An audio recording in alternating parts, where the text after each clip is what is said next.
اور یہ جو اللہ کی راہ میں جو قربانی جانور کی پیش کی جاتی ہے، مولانا رومی رحمۃ اللہ علیہ نے ایک دیہاتی کا واقعہ سنایا اور بڑی بہترین مثال دی ہے کہ بغداد کے پاس میں ایک چھوٹا سا گاؤں تھا، وہاں پر ایک دیہاتی رہتا تھا، اور بزرگوں کی باتیں ہیں کہ جب بڑے بادشاہ کے پاس ان کے دربار میں جاتے تھے تو کچھ تحفہ اور ہدیہ لے کر جاتے تھے تاکہ بادشاہ خوش ہو جائے۔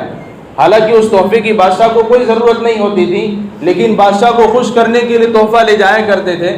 تو وہاں بغداد کے قریب میں ایک دیہاتی اپنے گاؤں کے اندر اپنی زندگی گزار رہا تھا، تو اس نے سوچا کہ بادشاہ کے پاس جاؤں اور کوئی تحفہ لے کر جاؤں۔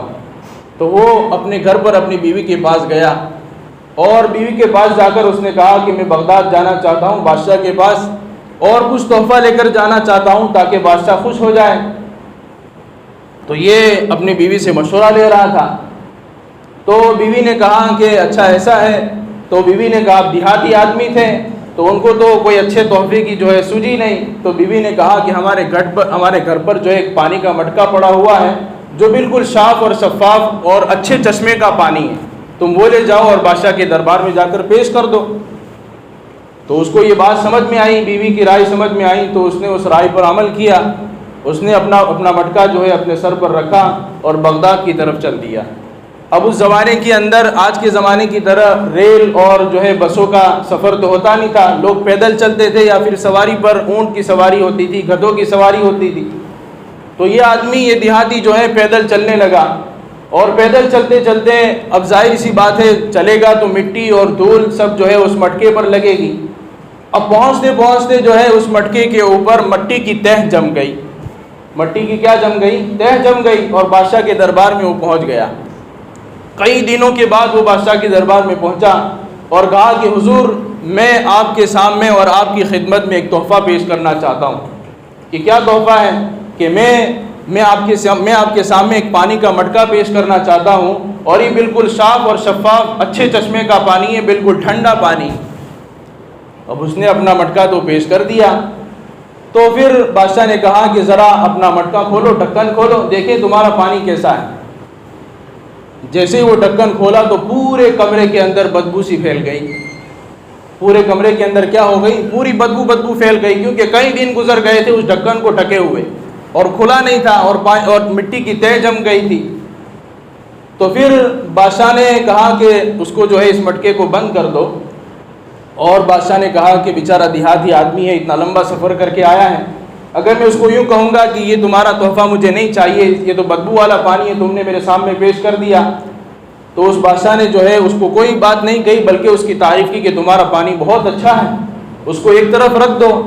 پھر اس کو جاتے ہوئے یوں کہا کہ اس آدمی کو، نوکر کو یوں کہا کہ اس دیہاتی آدمی کو اس کے بدلے میں، یعنی اس پانی کے عوض کے اندر اس کو ایک بھرا ہوا مٹکا اشرفیوں کا دے دو۔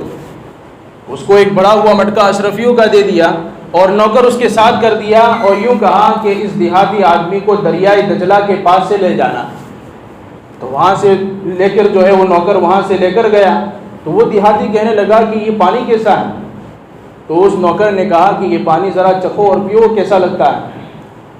تو اس دیہاتی نے پانی پیا تو بڑا اس کو مزیدار لگا، ٹھنڈا پانی تھا، اچھے چشمے کا پانی تھا۔ تو وہ فوراً وہ پانی پی کر اس کو احساس ہوا کہ میں نے بادشاہ کے دربار میں جو پانی پیش کیا ہے، اس پانی کی تو کوئی اہمیت نہیں اس پانی کے سامنے، اور بادشاہ میری تعریف کرنے لگا، میرے پانی کی تعریف کرنے لگا، اور الٹا جو ہے اس تحفے پر مجھے سزا دینی چاہیے، تو اس کے اوپر اس نے بھرا ہوا اشرفیوں کا مٹکا دے دیا۔ تو بڑا تعجب کرنے لگا کہ بادشاہ جو ہے بڑے ظرف دل کا ہے، بڑے دل کا آدمی ہے۔ تو مولانا رومی رحمۃ اللہ علیہ یہ واقعہ سنا کر یہ سمجھانا چاہتے ہیں کہ ہماری عبادتیں اور ہماری اطاعتیں اللہ تبارک و تعالیٰ کی اللہ کے دربار میں اس دیہاتی کے مٹکے کے جیسی ہے، لیکن اس بادشاہ نے اس کو ٹھکرایا نہیں، بلکہ اس کو قبول کر لیا، کیونکہ بڑے اخلاص کے ساتھ وہ اس دربار میں پہنچا تھا۔ تو مولانا رومی رحمۃ اللہ علیہ فرماتے ہیں کہ ہماری عبادتیں بھی کچھ اسی طرح ہیں، اور یہ قربانی کی عبادت بھی اللہ کے دربار میں ایسی ہی ہے کہ بڑی جان کے ساتھ اور بڑی اخلاص کے ساتھ آدمی پیش کرتا ہے۔ یہاں پر جانور کے گلے پر چھری چلاتا ہے اور یہاں پر عبادت ادا ہو جاتی ہے۔ تو اللہ تبارک و تعالیٰ صرف چھری چلانے کے اوپر اس کی عبادت کو قبول کر لیتے ہیں، اس کی قربانی کو قبول کر لیتے ہیں۔ اور حدیث پاک میں یہ آتا ہے کہ کہ یہ قربانی کا جانور آدمی کے لیے مغفرت کا ذریعہ بن جاتا ہے، اور اس کا خون کا قطرہ زمین پر گرنے سے پہلے اللہ تبارک و تعالیٰ اس آدمی کی مغفرت کر دیتے ہیں اور وہ اللہ کے دربار میں پہنچ جاتا ہے۔